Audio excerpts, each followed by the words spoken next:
una naming ipapakita sa inyo ay ang real-life application. Ang napili namin ay ang Watsons app. Unang makikita ay nakakategory ang kanilang product, tas nakapaloob sa bawat category ay yung mga product na nakapaloob dito. Ang process naman ng pag-order nila ay ang pagpili sa mga product na i-add to cart at after nun ay ang pag-place order o pag-checkout na nakalagay na rin ang total cost at product ordered.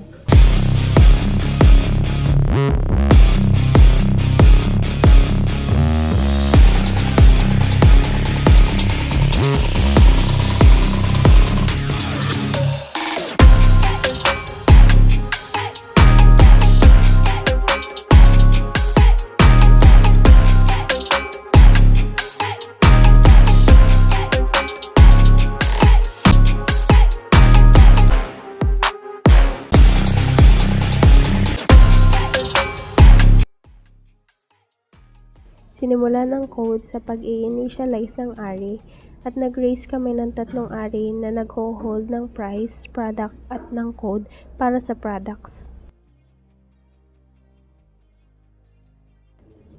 Ang sumunod ay ang pagdi-display ng product at gumamit kami ng for loop para makapag-iterate gamit ang console.writeLine.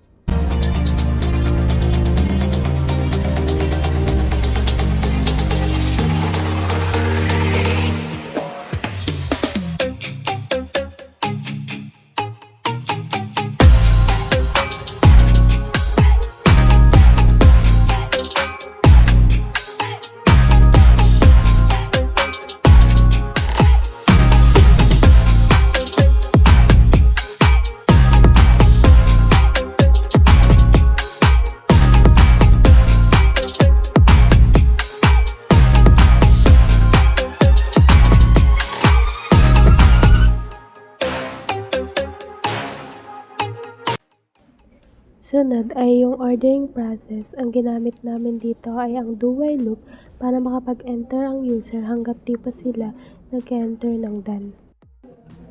Sa loob ng do-while loop, naglagay din kami ng validator para ma-identify kung valid ang in-enter ng user at kung hindi ay ini-encourage ang user na maglagay ulit. Kapag valid ay dediretso na sa pag-enter ng quantity sa product na gusto at diretso na ito sa pag-calculate ng total cost for items ordered.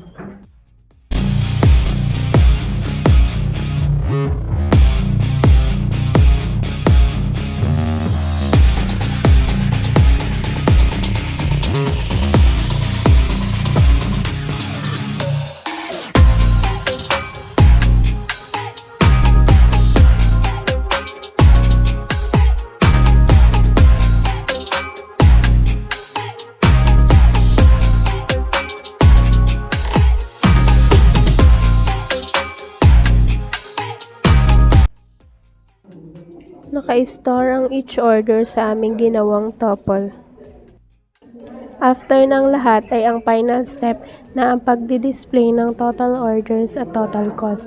Pagkatapos ay ang confirmation kung ipe-place order na yung order and if the user types Y, magpe-place order na at pag N ay diretso cancel.